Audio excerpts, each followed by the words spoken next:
Express with RJ Netra. Unedited RJ Netra ಜೊತೆ radio ಸಿಟಿಯಲ್ಲಿ ನಾನ್ ನೇತ್ರ. ಹಾಯ್ ಹಲೋ ನಮಸ್ಕಾರ, ನಾನು ಪನ್ನಗಾಭರಣ. ನೀವ್ ಕೇಳ್ತಾ ಇದ್ದೀರಾ ಸ್ಟಾರ್ ಎಕ್ಸ್ಪ್ರೆಸ್ ನೇತ್ರ ಜೊತೆ. ಈ ಸಿನಿಮಾಗಳು ಇದೆಲ್ಲದ್ರ ನಡುವೆ ಕೆಲವೊಂದು ಬಾಂಡಿಂಗ್ ಕ್ರಿಯೇಟ್ ಆಗಿರುತ್ತೆ. ಒಂದು ಕ್ಲೋಸ್ಡ್ ಫ್ರೆಂಡ್ ಸರ್ಕಲ್ ಏನಿರುತ್ತೆ, ಎಲ್ಲರೂ ಕೋಇನ್ಸಿಡೆಂಟ್ಲಿ ಆರ್ಟಿಸ್ಟ್ಗಳು, everybody related to the film industry ಎಲ್ಲ ಜೊತೆಲಿ ಬರ್ತಾ ಹೋಗ್ತಿರುವಾಗ ನಿಮ್ಮ ಆ ಫ್ರೆಂಡ್ಸ್ ಸರ್ಕಲ್ನಲ್ಲಿ of course you been quite open about it. Social ಮೀಡಿಯಾನಲ್ಲಿ ಪಿಕ್ಚರ್ಸ್ ಪೋಸ್ಟ್ ಮಾಡಿದ್ದು ಎಲ್ಲದ್ರ ಬಗ್ಗೆ ಮಾತಾಡ್ತೀರಾ.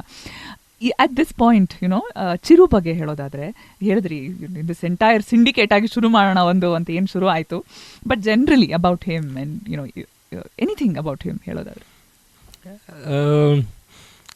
ಐ ಡೋಂಟ್ ನೋ, ಅಂದರೆ ಹೇಳ್ತಾರಲ್ಲ, ಜೊತೆಗಿದ್ದಾಗ ನಮಗೇನು ಗೊತ್ತೇ ಆಗಲ್ಲ. ಅಂದರೆ ಅವ್ರು ಕಳ್ಕೊಂಡ ಮೇಲೆ ನಮಗೆ ಅವ್ರ ಬಗ್ಗೆ ಯೋಚನೆ ಮಾಡಿದಾಗ ಹೀಗೂ ಇತ್ತು, ಈ ಥರ ಇತ್ತು ಅಂತ. ಸೊ ನಮಗೆ ಜೊತೆಗಿದ್ದಾಗ ಚಿರು ಅಷ್ಟೇ. ಮಜಾ ಮಾಡ್ಕೊಂಡು ಅಂದ್ರೆ ಚಿರು ಬಟ್ ಅವನು ನಮ್ಮ ಜೊತೆ ಇಲ್ಲದೆ ಇರಬೇಕಾದ್ರೆ ಕೂತ್ಕೊಂಡು ನಾವು ಮೆಲುಕು ಹಾಕಿದಾಗ, ಅವನ ಒಂದು ಪರ್ಸ್ನಾಲಿಟಿ ಅಂತ ಯೋಚನೆ ಮಾಡಿದಾಗ, ನಮ್ಮಲ್ಲಿ ಏನೋ ಒಂದು ಮಿಸ್ಸಿಂಗ್ ಅಂತ ಹುಡ್ಕೊಂಡು ಹೋದಾಗ ನಮಗೆ ರಿಯಲೈಸ್ ಆಗಿದೆ ಅಂದರೆ ಹಿ ವಾಸ್ ಎ ಗಿವರ್. ಅಂದರೆ he was full of heart. ಅಂದರೆ ಅವನು ಯಾರಿಗೂ ಏನು ಯೋಚನೆ ಮಾಡ್ತಾ ಇರಲಿಲ್ಲ ಅವನು. ಅಂದರೆ ನಮ್ಮ ಪ್ರತಿ ಸಲ ಏನು ಪ್ಲ್ಯಾನ್ ಆಗಬೇಕು ಅಂದರೆ ನಾನೇ ಪ್ಲ್ಯಾನ್ ಮಾಡ್ತಾ ಇದ್ದೆ ಯಾವಾಗಲೂ. ಅವ್ನು ನಂಗೆ ಫೋನ್ ಮಾಡೋನು, ಪನ್ನ ಪ್ಲ್ಯಾನ್ ಮಾಡು ಅಂತ. ನಾನೇ ಪ್ಲ್ಯಾನ್ ಮಾಡ್ತೀನಿ, ನಾನೇ ಎಲ್ಲರನ್ನೂ ಸೇರಿಸ್ತಾ ಇದ್ದು. ಬಟ್ ಅದನ್ನು ಮಾಡುವಂತ ಇನಿಷಿಯೇಟ್ ಮಾಡ್ತಿದ್ದ ಅವನು. ಆಮೇಲೆ ಈಗೇನೋ ಹೋಗ್ಬೇಕಾ, ನಡಿ ಆಗೋಯ್ತು, ಇನ್ನೊಂದು ಕಡೆ ಆಗಬೇಕಾ, ಫಿಕ್ಸ್ ಅದು. ಅಂದರೆ ಏನು ಯೋಚನೆ ಮಾಡ್ತಾ ಇರಲಿಲ್ಲ ನಾವು.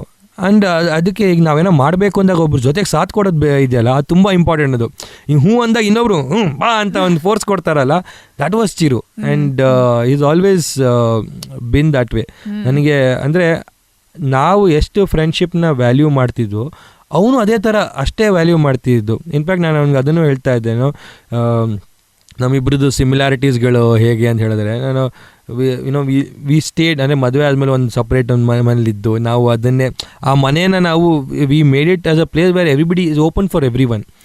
Any time anybody can come and feel safe in this house. Okay, that was the whole idea. ಆ ಐಡಿಯಾ ಇಟ್ಕೊಂಡು ನಾವು ಮಾಡಿದ್ದು. And it was 2 doors were always open. One was Chiru's house and ಇನ್ನೊಂದು ನಮ್ಮನೆ. ಸೊ ಆ್ಯಂಡ್ ನಮ್ಮನೆ at least ನಾವು ಬಾಗಿಲು ಹಾಕ್ತಾ ಇದ್ವಿ. ಚಿರು ಮನೆ ಬಾಗಿಲೇ ಹಾಕ್ತಾ ಇರಲಿಲ್ಲ. ಆ್ಯಂಡ್ ಇಟ್ ಈಸ್ ಆಲ್ವೇಸ್ ಒಂದು ಮೆಶ್ ಡೋರ್ ಕ್ಲೋಸ್ ಆಗಿರೋದು ಹೊರತು door was always open. And any time of the day night ಹೋದರೆ ಅವ್ನು ಓಪನ್. ಅವ್ನು ಮಲಗಿದ್ರು ಎದ್ದು ಬರೋನು, ಏನೋ ಹೇಳೋ ಅಂತ. So that was a kind of person. And he was a ಗಿವರ್. ಅಂದರೆ ಏನೇ ಮಾಡಬೇಕು ಮಾಡೋಣ, ಇದು ಮಾಡಬೇಕು ಮಾಡೋಣ. ಆ್ಯಂಡ್ ಒಂದು ಇನ್ಸಿಡೆಂಟ್ ಹೇಳೋಕ್ಕೆ ಇಷ್ಟಪಡ್ತೀನಿ ನಾನು. ಐ ಸ್ಟಿಲ್ ರಿಮೆಂಬರ್, ಅವನದು ಮೊದಲನೇ ಸಂಬಳ ಅಂತ ಬಂದಿದ್ದು ಅವನಿಗೆ. ಅವ್ನು ಸಿನಿಮಾ ಮಾಡಿದಾಗ ನಾನು ಮತ್ತು ನನ್ನ ಫ್ರೆಂಡ್ ಯುವರಾಜ್ ಇದ್ವಿ ಅವ್ನ ಮನೆಯಲ್ಲಿ. ಅವತ್ತಿನ ದಿವಸ ಅವನ ಜೊತೆ ಕೂತ್ಕೊಂಡಿದ್ವಿ ನಾವು. ಆ್ಯಂಡ್ ಅಲ್ಲಿವರೆಗೂ ಅವ್ನಿಗೆ ಸ್ಯಾಲ್ರಿ ಅಂತ ಬಂದಿದ್ದೇ ಇಲ್ಲ. ಅವನು ಮಾಡಿ ಅಸಿಸ್ಟೆಂಟ್ ಡೈರೆಕ್ಟರಾಗಿ ಕೆಲಸ ಮಾಡಿಕೊಂಡು ಕಲ್ತ್ಕೊಂಡು ಹೀರೋ ಆಗಿ ಎಲ್ಲ ಬಂದಿದ್ದು. ಅವನಿಗೆ ಸ್ಯಾಲ್ರಿ ಅಂತ ಯಾರೂ ಕೊಟ್ಟಿರಲಿಲ್ಲ ಅವನಿಗೆ. ಸೊ ಮೊದಲನೇ ಸಂಬಳ ಅಂತ ಬಂದಾಗ ಅವ್ನು ಎಷ್ಟು ಖುಷಿಯಾಗಿದ್ದು. ಅವ್ನು ಶೇರ್ ಮಾಡ್ಕೊಬೇಕು ಯಾರ ಹತ್ರ, ನನಗೆ ಫಸ್ಟ್ ಟೈಮ್ ನನಗೆ ಸಂಬಳ ಬಂದಿದೆ ಅಂತ. ಸ್ಟಿಲ್ ರಿಮೆಂಬರ್, ಅವ್ನು ಬಂದು ನಾವಿಬ್ಬರು ಕೂತ್ಕೊಂಡು he came and he wrote 2 checks. 2 check ಬರೆದ್ಬಿಟ್ಟು ನನಗೊಂದು ಚೆಕ್ಕು, ಇವನಿಗೊಂದು ಯುವರಾಜ್ಗೊಂದು ಚೆಕ್ ಕೊಟ್ಟ. ಅದು ಏನೋ ಇದು ಅಂತ. ಅದು is very small amount, but ಆ ಒಂದು ಥಾಟ್ ಇತ್ತಲ್ಲ ಅವನಿಗೆ. ಈ ಸೆಡ್ ತಗೊಳ್ಳಿ, ನನಗೆ ಫಸ್ಟ್ ಟೈಮ್ ನನಗೆ ಸಂಬಳ ಬಂದೆ, ನಾ ಇದು ಖುಷಿ ನಾನು ಶೇರ್ ಮಾಡ್ಕೊಬೇಕು, ಯಾರ ಹತ್ರ ಶೇರ್ ಮಾಡೋಕೆ ಗೊತ್ತಾಗ್ತಿಲ್ಲ, ನೀ ಇಬ್ಬರ ಜೊತೆ ಯಾರ ತಗೊಳ್ಳಿ ನಿಮ್ಮಿಬ್ರಿಗೆ ಅಂತ. ನಾವು ನನ್ಮಗೆ ಏನಕ್ಕೆ ಕೊಡ್ತಿದ್ಯಾ, ಬೇಡ ಸುಮ್ಮನೆ ಬಾ, ಓಕೆ ಏನೋ ನಿನಗೆ ಖುಷಿ ಆಗ್ತಿದ್ಯಾ, ನೀವು ಒಂದು ಪಾರ್ಟಿ ಕೊಡಿಸ್ಬಿಡು ನಿನಗೆ ಬಂದಿರೋದ್ರಲ್ಲಿ, ಬೇಡ ಅಂದರೆ ಇಲ್ಲ ನಾನು ಶೇರ್ ಮಾಡಬೇಕಿದ್ದು, ನನ್ನ ಖುಷಿನ ಇದು, ದಿಸ್ ಇಸ್ ಮೈ ಫಸ್ಟ್ ಇದು, I have to keep it in mind. ಅದಕ್ಕೆ ನಾನು ಕ್ಯಾಶು ಕೊಡ್ತೀನಿ, ನಾನು ಚೆಕ್ ಕೊಡ್ತಾ ಇದ್ದೀನಿ ನಿಮಗೆ, so I will remember this ಅಂತ. So that is a kind of guy he was. Is full of energy. ಅಂದರೆ ಏನೇ ಮಾಡಬೇಕು ಅಂದಾಗ ಬರೋದು ಮಾಡೋದು. And it is and memories we have had is endless. ಅವನ ಜೊತೆ ಇರೋ ಮೆಮರೀಸ್ ಇಸ್ ಎಂಡ್ಲೆಸ್. ಇನ್ಫ್ಯಾಕ್ಟ್ ನಮ್ಮ ಮನೆ and after June what happened also, ನಾವು ಇನ್ಫ್ಯಾಕ್ಟ್ ಅವ್ನಿಗೆ ನಮ್ಮ ಮನೇಲಿ ನಮ್ಮನೆ ಕಡ್ಡ ಅವ್ನು ತುಂಬ ಇಷ್ಟ ಆಗೋಗಿತ್ತು ಅವನಿಗೆ. ಯಾವಾಗಲೂ ನಮ್ಮನೆ ಇದು ಡೋರ್ ಲಾಕಿಂಗ್ ಸಿಸ್ಟಮ್ ಇತ್ತು, ಅವನಿಗೆ ನಂಬರ್ ಕೂಡ ಗೊತ್ತಿತ್ತು. ಅವನು ಫೋನ್ ಮಾಡ್ಕೊಂಡು ಮನೆಗೆ ಕೂತ್ಕೊಂಡು ಕಣ ಅಂತ. ಈಗ ಮೈಸೂರು ಕಡೆ ಹೋಗಬೇಕು ಶೂಟಿಂಗು ಅಂದರೆ ಬರ್ತಾ ನಮ್ಮ ಮನೆಗೆ ಬಂದ್ಬಿಡೋನು, ಅವನಾಗನೇ ಬಂದು ಕೂತ್ಕೊಂಡ್ಬಿಟ್ಟಿರೋನು ಅವನು. ಸೊ ಅದಾದಾಗ ಸೊ ಅವ್ನಿಗೆ ನಮ್ಮ ಮನೆ ಎಷ್ಟಿಷ್ಟ ಇತ್ತು ಅಂತ ಹೇಳಿದ್ರೆ ನಾವೆಲ್ಲ ಸೇರಿಕೊಂಡು ನಾವೆಲ್ಲ ಏನಾರ ಮಾಡೋಣ ಚಿರುಗೆ ಅಂತ ಒಂದು ತಿಂಗಳಾದಮೇಲೆ ಇತ್ತೋಡು ನಮ್ಮ ಮನೇಲೆಲ್ಲ ಸೇರಿಬಿಟ್ಟು ಅವ್ನಿಗೆ ಇಷ್ಟ ಬಂದಿದ್ದು ತಿಂಡಿ ಎಲ್ಲ ಮಾಡಿಬಿಟ್ಟು ಇದು ಮಾಡೋಣ ಅಂತ ಮಾಡಿದ್ವಿ. ಸೊ ಅಲ್ಲಿ ಮಾಡಿದಾಗಲೂ ಅಷ್ಟೇ ಒಂದೊಂದು ದೊಡ್ಡ ಫೋಟೋ ಬಂತು ಮನೆಗೆ, ಒಂದು ಅರೇಂಜ್ಮೆಂಟ್ ಎಲ್ಲ ಮಾಡಿದ್ವಿ.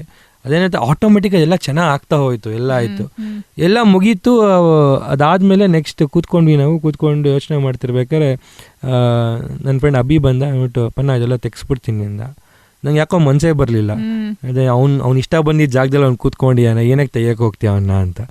ಅದು 1 ತಿಂಗಳಾಯಿತು, 2 ತಿಂಗಳಾಯಿತು, 1 ವರ್ಷ ಆಯಿತು, 2 ವರ್ಷ ಆಯಿತು, ಈಗ 3 ವರ್ಷ ಆಗ್ತಾ ಬಂತು. ಅದು ಅವ್ನ ಜಾಗ ಹಂಗೆ ಫಿಕ್ಸ್ ಆಗಿಬಿಟ್ಟಿದೆ.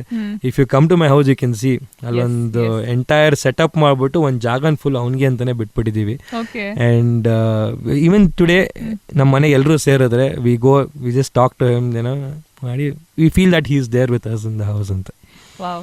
ಹಾಯ್ ಹಲೋ ನಮಸ್ಕಾರ, ನಾನು ಪನ್ನಗಾಭರಣ. ನೀವು ಕೇಳ್ತಾ ಇದ್ದೀರಾ ಸ್ಟಾರ್ ಎಕ್ಸ್ಪ್ರೆಸ್ ನೇತ್ರಾ ಜೊತೆ. Stars Express with RJ Netra. Unedited RJ Netra ಜೊತೆ. ರೇಡಿಯೋ ಸಿಟಿಯಲ್ಲಿ ನಾನ್ ನೇತ್ರ.